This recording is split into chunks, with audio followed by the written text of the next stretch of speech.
drama is a lot more expensive to shoot. Yeah. So sure enough, she phoned me on the Monday and said, yes, we'd like to do, we'll do 13 episodes. She phoned on Tuesday and said, no, make it 26. Wow. We would like to acknowledge that the episodes in this series are produced on the traditional unceded lands of the Coast Salish peoples, which includes the territories of the Musqueam, Squamish, and Tsleil-Waututh nations. We thank them for allowing us to be their guests. So, as I say, I didn't spend the time developing new stuff that I should have during those 4 years of Northwood. Yeah. So we had to evolve the company more and do, we were doing documentaries and science shows. We did a great series of astronomy shows with Bob McDonald, the science guy at CBC. Right. Kids show called Heads Up. Another series called Cosmic Odyssey with William Shatner narrating, who turned out to be a real fan of astronomy. Yeah, yeah. You know, it was fun, the stuff we did with him. Yeah, yeah. But at the same time, the company was very busy, and we did. Now this is your own company. Yeah. I'm sorry. I should have said way back in 1990 when I came back from the UK and from Brookside, I founded Soapbox Productions. Right. And that was the company when we first did Northwood. That was the company we used. And so we did a lot of documentaries, kids series, comedy show. We did Double Exposure, right? With Bob Robertson and Linda Cullen. Yeah. Funny people. Great fun. Yeah. Great fun. Yeah. There was somebody at the CBC recommended me to them. Said, "Oh, you don't know Nick, but he's a whatever producer and whatever." So and we hit it off. And then, not long after, I did a real dirty on the CBC because I realized that there was a 6-episode order. And I wasn't necessarily happy with CBC. They were doing the usual thing that they would do back then, and that was get you on the phone and nickel and dime you over the budget. Which, you're going to pay Bob and Linda more than scale. It's their show. Why would I not? You're going to give them a producer fee, all of this sort of stuff, which is crazy because it made no difference to the CBC. This was their license fee. Why are they telling me? So a little unhappy with that, and I realized at the same time that they were really just throwing a bone to Bob and Linda because CBC already had This Hour is 22 Minutes. They already had Air Farce and possibly another political comedy show. Right. They weren't really going to do. They were just kind of being nice to Bob and Linda because Bob and Linda were so successful on CBC radio. Yeah. So I knew somebody at CTV Network who's quite high up, Suzanne Boyce. She worked at BCTV at the time that I was there, and I got quite friendly with her. And at this point, she's a VP, is working under Fatsan. So I phoned her up, I think it was a Friday, and I said, "We're doing this show. Would you have any interest?" I said, if you do, let me know right away. If you don't, then we've never had this conversation. Right, okay. So she talked to Fatsan Monday morning. She phoned and said, yes, we'd like to do 13 episodes. And at the time, and the reason, and yes, it was a good show, but it was political. They were opening that new studio originally called VTV. They had a license to open this new station, VTV Studios, in that old library building on Burrard Street, which is where they morphed into CTV, which really is what they were anyway. And in order to do that, they had to fill certain Canadian content regulations. comedy, like Double Exposure, counted as a drama credit. Yes. And yes. drama is a lot more expensive to shoot. Yeah. So sure enough, she phoned me on the Monday and said, yes, we'd like to do, we'll do 13 episodes. She phoned on Tuesday and said, no, make it 26. Wow.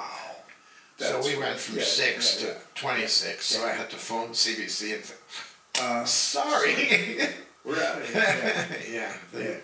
There's somebody there. Well, I mean, you know, they're oversaturated with comedy. It's business. Yeah. It's business. So, yeah, so we did that show for 3 years. And again, the obligation for that Canadian content was a 3-year obligation. So 3 years was up. They went, okay, thanks then. You know, it shocked Bob and Linda, and I just said, no, that's just the way it is, the nature of the business. Yeah. Jackson Davies, who I knew well from the Beachcombers, phoned me up and he said an anniversary is coming up. He said, would you like to work with me and we'll pitch a documentary on the show? Yeah. I said, yeah, it's a great idea, Jackson, but I've also thought, wouldn't it be fun to relaunch the show, you know, tweaking things, bringing it forward into the present day, and at that point, the main characters actors had died. Bruno Gerussi was gone, Robert Clothier, Relic, Molly, Ray Brown. Yeah. But I said, the town itself, Gibson's, is a character. Molly's Reach Still there. is part of that. Jackson's still alive.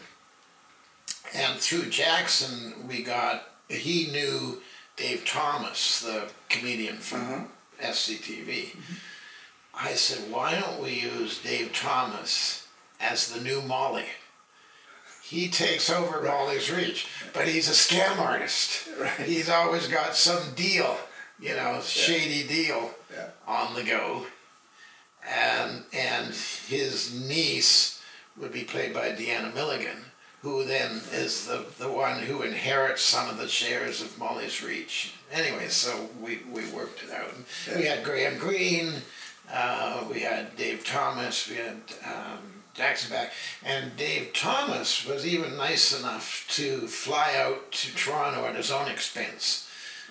Rather than just the head of drama, I made sure that all the top brass of CBC were in the room. Right. Went in with Jackson, myself, and Dave Thomas. Yeah. And a guy named Slocko Klimke was the head guy at the time. Okay. We gave him a very brief pitch. After 5 minutes, he went to the door and he said, yeah, we'll do this. You guys work out the details. And left. Great. Yeah. Great. So we did it as a television movie, which is tough to do because Beachcombers really lived as a half-hour format.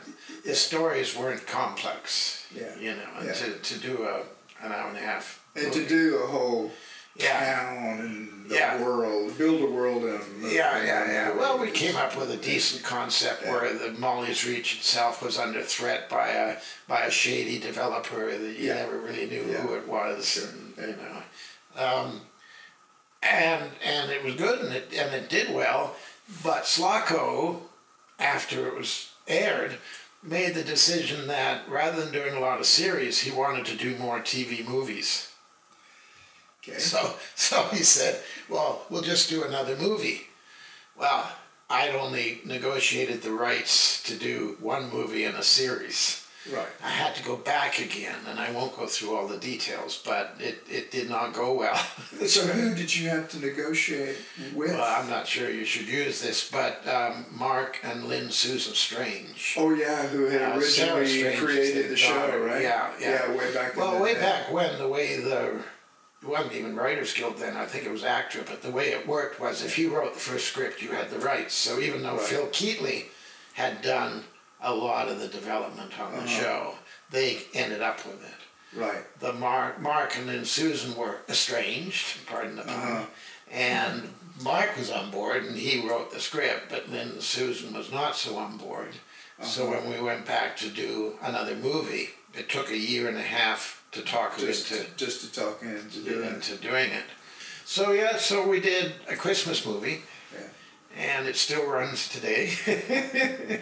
If you look on APTN, you can see yeah, the beachcombers. Yeah, it was a fun story. Yeah.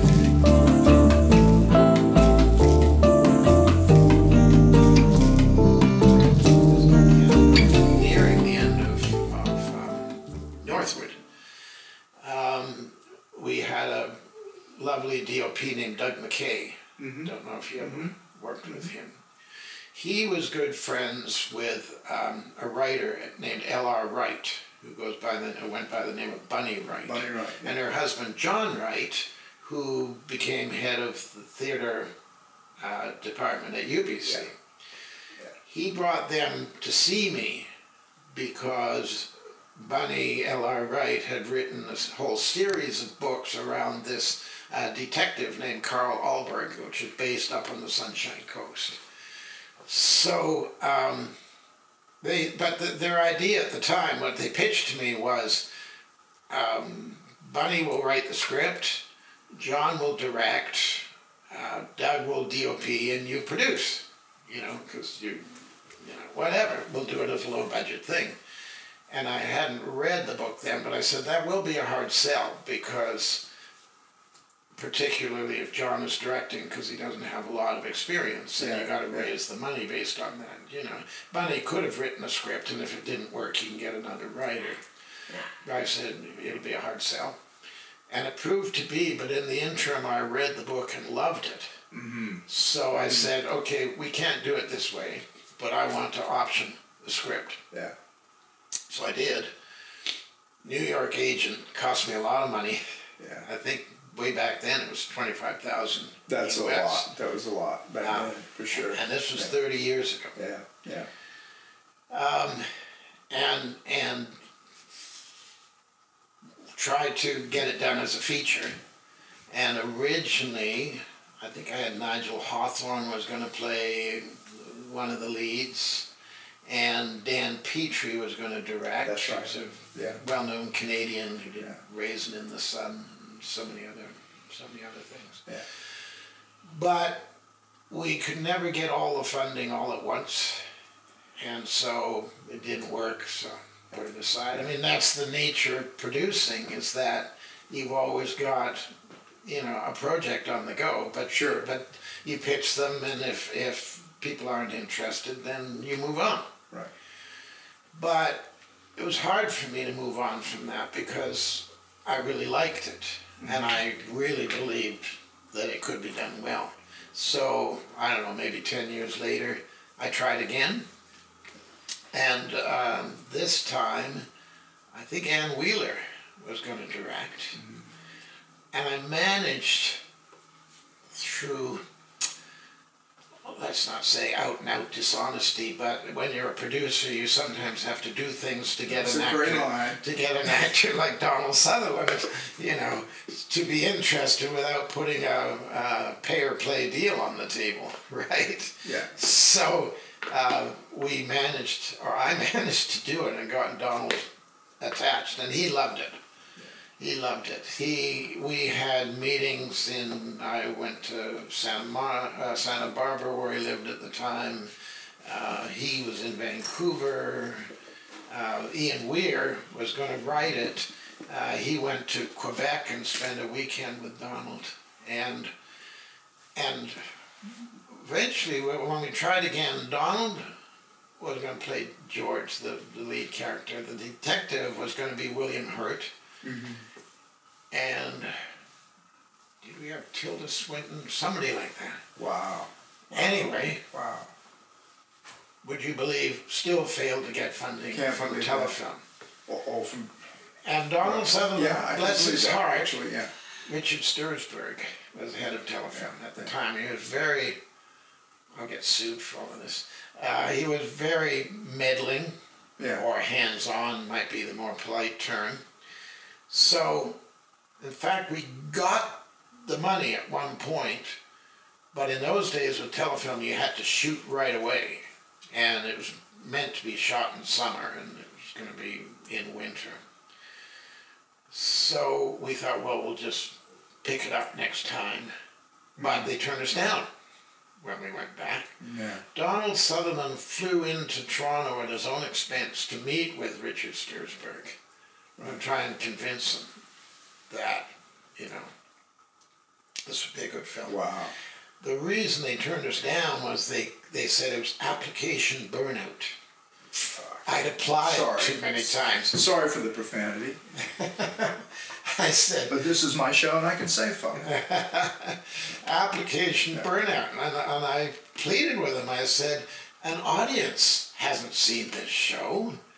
It's a wonderful show. It doesn't matter that I've applied, you know, more times than not.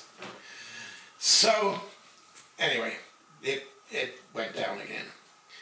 So, I kind of figured, well, maybe I should give up. But then I'm known for my persistence.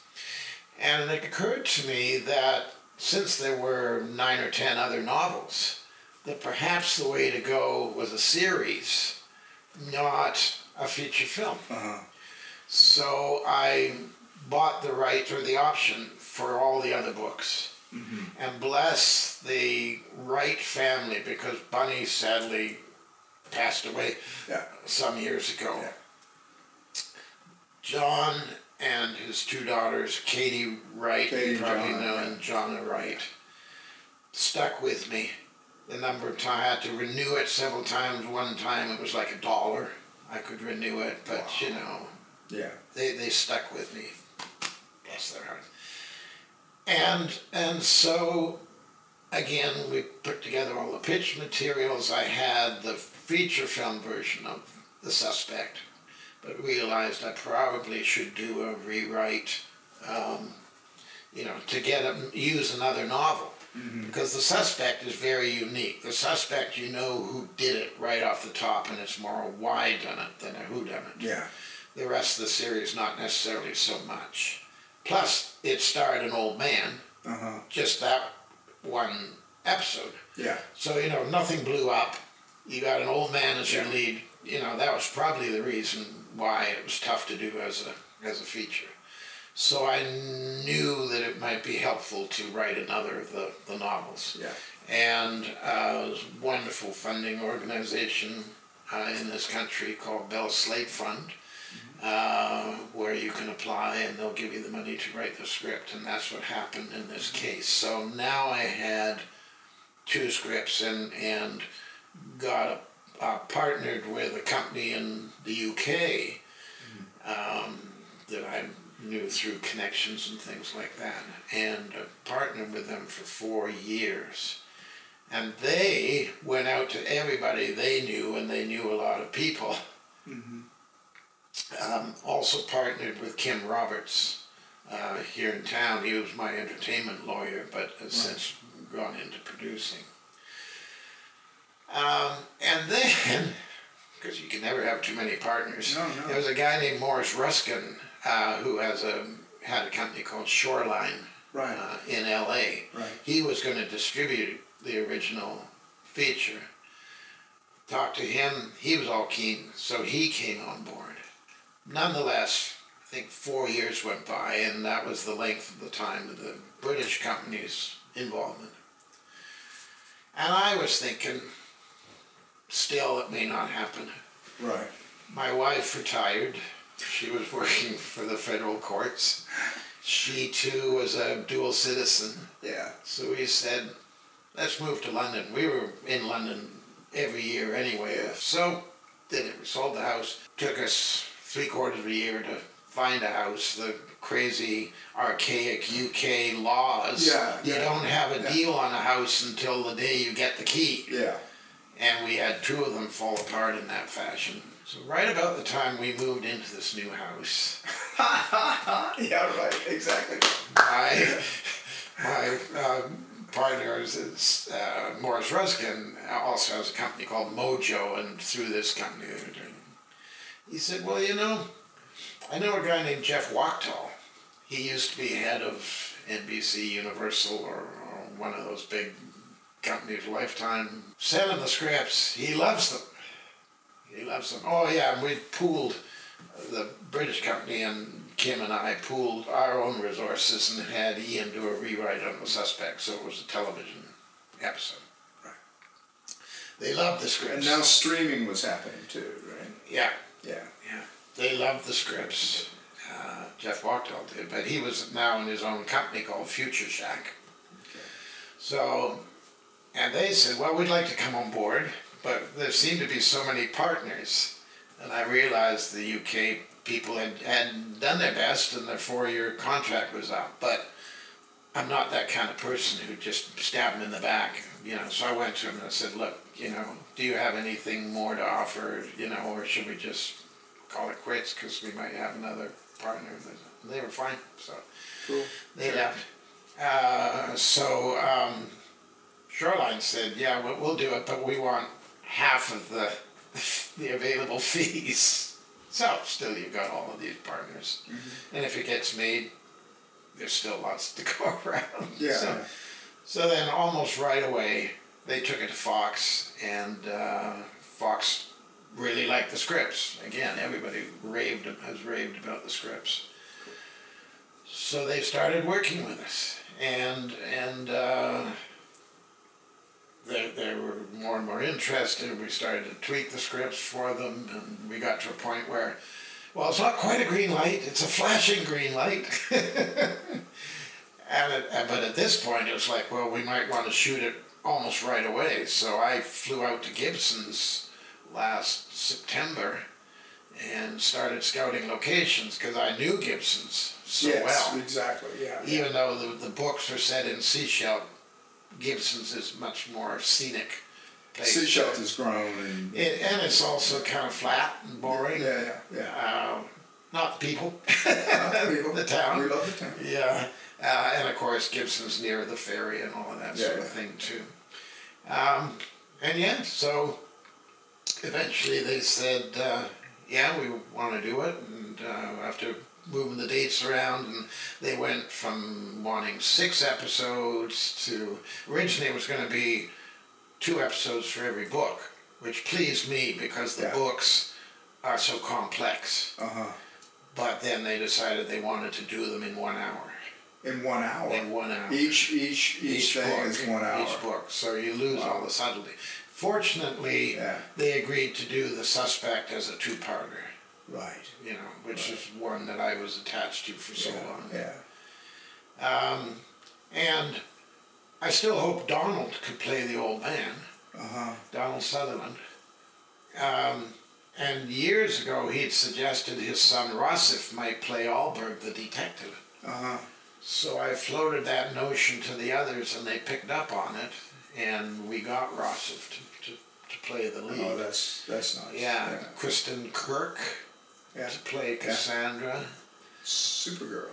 Yeah, and so talented. Wait till you see the show. She is so very, very good. And nice guest stars, the part that Donald Sutherland, in the end, Donald Sutherland, they didn't feel his health was up to it. You know, there were scenes out in the water rowing and things like that. So we got James Cromwell. Oh, yeah, great. And he was fabulous. Yeah. Fabulous, very nice. So this is going to, when are we going to see it? So we shot it 29th of January, I think, to early May, in post now, and it'll be on Fox Tuesday nights at 9, starting September 24. And I think, I don't have it for sure yet, I think Chorus is going to run it on a Wednesday night. Now you shot, did you shoot all of them? We shot 9. 9, all 9? Actually, no, well, we shot 6 books. 6 books. We invented one of our own. Right. We had a budget crunch, and so we did what's called a bottle show, whereby you do a lot of scenes in a limited number of locations, so you can shoot a lot faster. So for that one, Ian and the writers developed a really good story idea. Yeah, cool. And so the first episode will be 90 minutes and the others will be 1 hour. Here in Canada on the Global Network, and while they would normally simulcast, I think their Tuesday nights were full. So I think it'll be on Wednesday. Right. It's being distributed by ITV in the UK, so we'll see where else it lands up. Now, is you going to come back and do another? Create some more. It's gone well. Well, there's still 3 books. Yes, and create some more. It's gone well, so I shouldn't commit myself on camera. But this is like Shogun, where they they've done all the books. They did the book. Now they got it. Yeah, I have no worry about creating more stories. You just don't want to live in Gibson's because a lot of people die there. When Bunny wrote the original books, there was usually a year or 2 between the stories. Right. What's fun about the show is that the Albert Cassandra romance begins in the first episode and then falls apart and then comes back together again, etc., etc. Sure. The books were set several years apart, so when there was another murder, there was time in between. This is like, you wouldn't want to live near Agatha Christie, or you don't want to be in the town of Murder, She Wrote. It becomes like a western. So Gibson's... Don't go into that saloon. Gibson's is a very dangerous place to live at the moment. Yeah. So I don't want to jinx us, but I think there's a reasonable chance we may come back for another series. And then you'll be around. We can go for coffee. And then I won't be in England, where I was planning to be.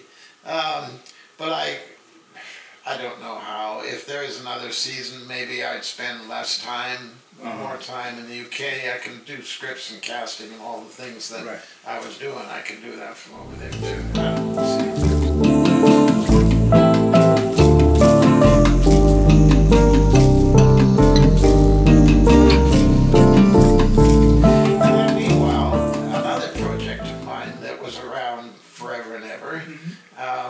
Something called the McLean Boys, which Ian Weir brought to me some time ago. He'd done a stage play on it for Kamloops Theatre Company.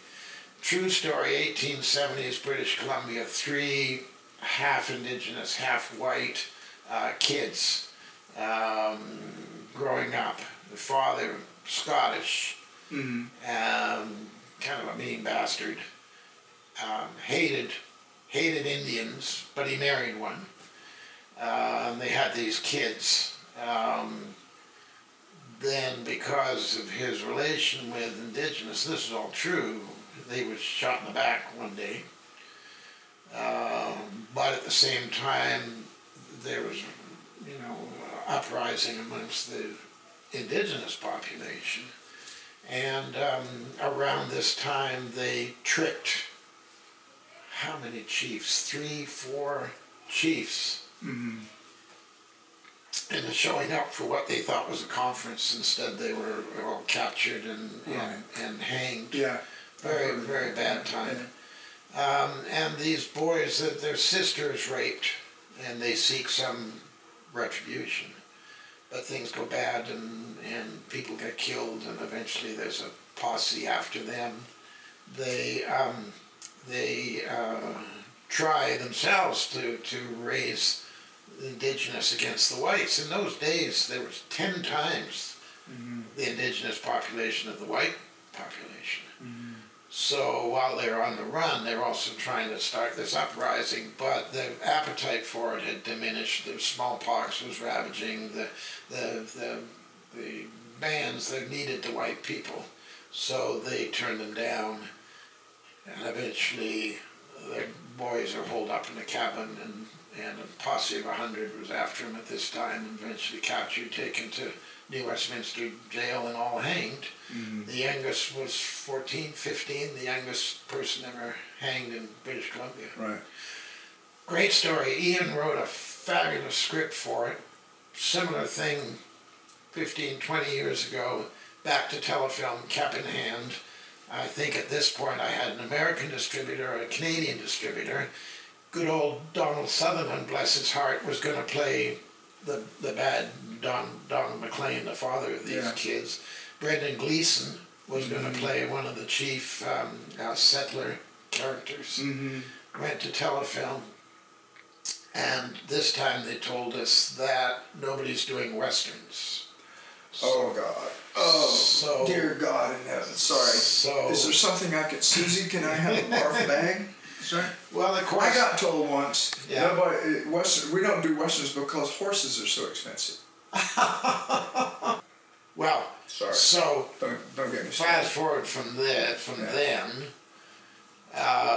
and Ian and I, the script was quite brilliant, and but Ian and I, 6-7 years ago, just said to each other, "This can't be our story to tell.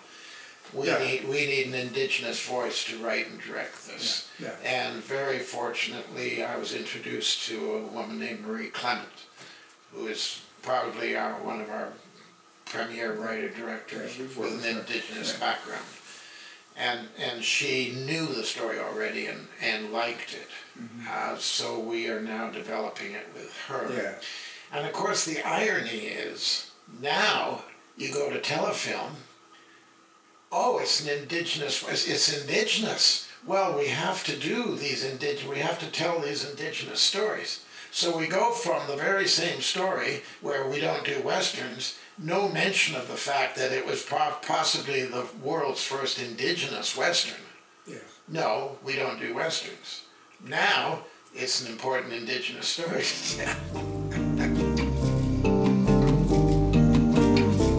Anyway, there's one more project now, Yeah. which is surprising me by growing legs. I was approached by a guy named Blair Peters. He was the head of Studio B Animation. He sold his company, kind of retired to the Sunshine Coast. And he was sitting in Molly's Reach one day and he went, I wonder if anyone's thought of doing an animated beach Oh yeah. house." Right. So he phoned me up because he knew that I had been through the rights issue before and knew, who to go to and the issues involved. And so he said, "I'm thinking of doing this." I said, "Well, it's a long shot, but sure, I'll get the rights," which I did, and then raise some money to write a script and do some development and things like that. But it still would have been a tough sell when CBC was saying we're not interested cartoons. in adult animation, right? And in fact, we went to them and they said just that, "No, we don't do adult animation." But then one of our team remembered that Ryan Reynolds Right. was doing a Deadpool here, and he had some minor little skirmish with a car that bumped him or something happened. Yeah. The CBC went to him for comment, and he said, "Bring back the Beachcombers and I'll answer your question." So we remembered this and reached out to his company, Maximum Effort. The guy we spoke to initially had never heard of the Beachcombers, but after the conversation, phoned up Ryan, and Ryan said, "Oh, hell yeah." Oh yeah. Did he ever do one when he was like younger? He could have. Yeah. Could have. Yeah. Ryan, the other Ryan, Gosling. yeah, he did Breaker High. Right. The show I almost did. I dropped off right. out of it because it was just too low budget Gee, I for think, me. did I do Breaker High? I have to look. I don't think Ryan Reynolds did one of the shows. Yeah. He was probably too young at the time. So anyway, he's on board. So now CBC is all over it. Yeah. We pitched them with the person from Maximum Effort, and we got an answer back within an hour. Yeah, sure. Yeah. There you go. Yeah. Man. So, and now we are hiring a writer named Chuck Tatham, who's a Canadian. I worked with him, Rick Drew and I worked with him some time ago when he was doing Family Ties, I think. But since then, he's done Arrested Development, Modern Family, Yeah. another animation show, maybe True North or something like that. Anyway, a good name. So he should bring us interest to get another sale beyond, as well as CBC, so that the cost of doing it is all split in. And the nice thing about animation is, I'm not an animator. I can sit in London and read scripts. There you go. And just cash the checks. Just cash the checks. Yeah. How far? That was one thing I was going to ask you was, what about people keep asking about the Beachcombers being just re-televised? What's the problem there, or do you know? CBC will tell you it's a rights issue, it's a cost issue, that if they rebroadcast the show, they have to pay the director, they have to pay the writers, too much. They say it would be too expensive to buy out those rights so that they could run it again. They run a few.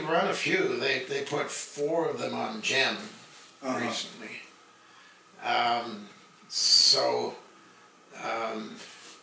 That's what they say. That's the CBC's pitch, is that they can't afford to do it. So they essentially own it. They do own it, because this is pre-independent Why don't they production. just do it on Netflix or one of the Well, it's other on streamers? they're on APTN. Uh-huh.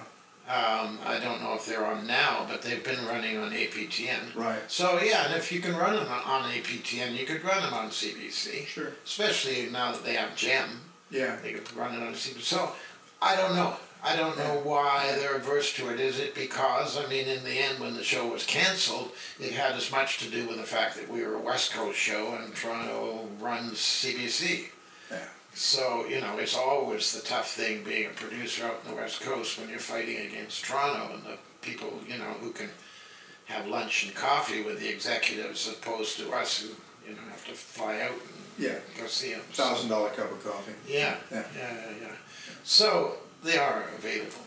I would only add to that, be careful what you ask for, because I remember when I worked on the show even, they could be, I'm going to get in trouble here, they could be quite uneven. In a series, in a season, we would often do maybe 22 episodes. Yes. Of which I thought 6 were really good, 6 were decent, and the rest were kind of cheesy and not very good at all. You need somebody to curate it. Yeah, and the problem was too, the direction at the top of that show for a certain amount of time anyway. They weren't as experienced as they could have been, rather than plotting out your storylines before the season starts. So that you have a proper arc. You got a season arc, even though the episodes are each separate. You need a season arc. And one of the seasons I worked on, they did, first of all, what I considered a huge no-no. They killed a child on the show. It's about this child drowns on a Beachcombers 7 o'clock Sunday night episode. You don't do that. Yeah. And then later in the season, aliens landed. And not a bad dream, really landed. This is like I see a shark. And I see They took over Bruno Drusi's or Nick Adonis'. Is it all a dream, maybe, or no? No. It's not. It really happened. I could have forgiven them if somebody woke up and went, "Oh, you won't believe what happened." Yeah, I need some of Molly's coffee. Yeah. So that's what I say, be careful what you watch for, because somebody could go in and curate them and find the true gems that's the solution in there, but but it's quite uneven as I remember it. Yeah, 16 episodes, 16 years of 19 years. 19 years. Things to go through. Yeah, the early, you're talking about 1972 when it first went on the air, shot with a dinky little 16 millimeter camera. With the production techniques we had back then. And now you see it, it'd be like I think it's good because our crews were all trained. Yeah. back then Yeah. on beachcombers. Yeah. You went to the school of beachcombers. Right. And then you went out into the world, because that was just the time that independent production was starting, and American productions were coming up here. Yeah. And All the tax shelter films. yeah. Yeah. You know, people will argue with me that people may say, oh no, all the Beachcomber episodes are brilliant, and telefilm does nothing but make brilliant decisions, you know. And I should add the caveat that it's a tough job at telefilm. Yeah. You've got hundreds, Application burnout. Yeah, you've got hundreds of people applying. Yeah. You have to make those choices, and that's not easy. Network execs, same thing. You only have X number of slots available. Yeah. I mean, I did used to get very frustrated, and there was a series that was going to happen 9 years ago, called Fine Line. Okay. And we were working with Helen Asimakis, who was brilliant at the CBC, head of drama, one of the nicest people you ever want to meet, and somebody who truly understood drama. Yeah. And we developed 2 scripts with her, and she said, this show's going to get done. She said, if it's not this year, it'll be next year. But then a new executive came in. Right. Oddly enough, the same executive that killed Northwood way back when came in, threw the show out, and then left CBC a few months later. Great.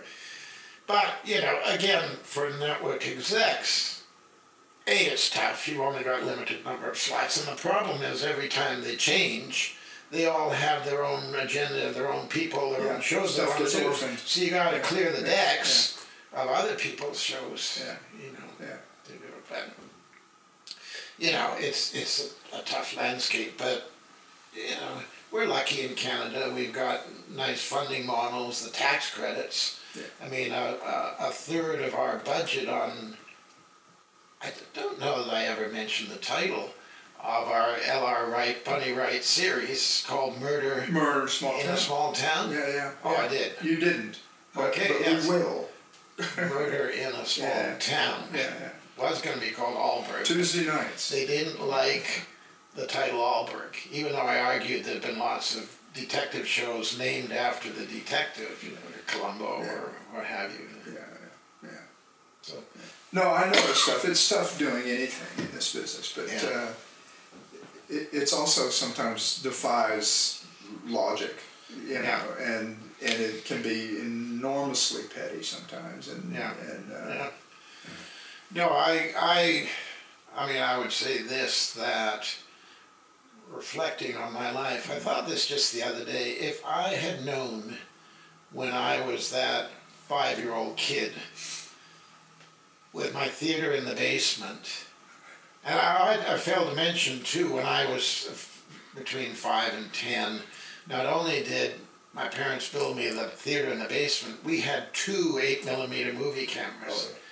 So I'd take my allowance and I would go and buy the film, and I'd get my friends together, we'd make up a story. Usually it was a gangster robbers type thing, or a cowboy and whatever story, and we would shoot it, and then I had a little movie editor, and I would do a little edit on it, and then invite the neighborhood kids over to my theater in the basement, charge them 5 cents to come in and watch the film. Yeah. And I like to joke that even back then I didn't make my money back. No. Yeah. But if I look at my life, and this is where I was going with that, just the other day I thought, if I could have told that 5 or 10-year-old kid what I was going to be able to do in my life, despite the frustrations, despite the roadblocks, despite the setbacks, if I was able to say, you're going to do these major network series, you're going to do this, you're going to meet the nicest people in the world like yourself, you know, I would just be bowled over. I've been so truly blessed in my life to do what I've been able to do with the people that I've been able to do it with, and you know, what a life. And cut.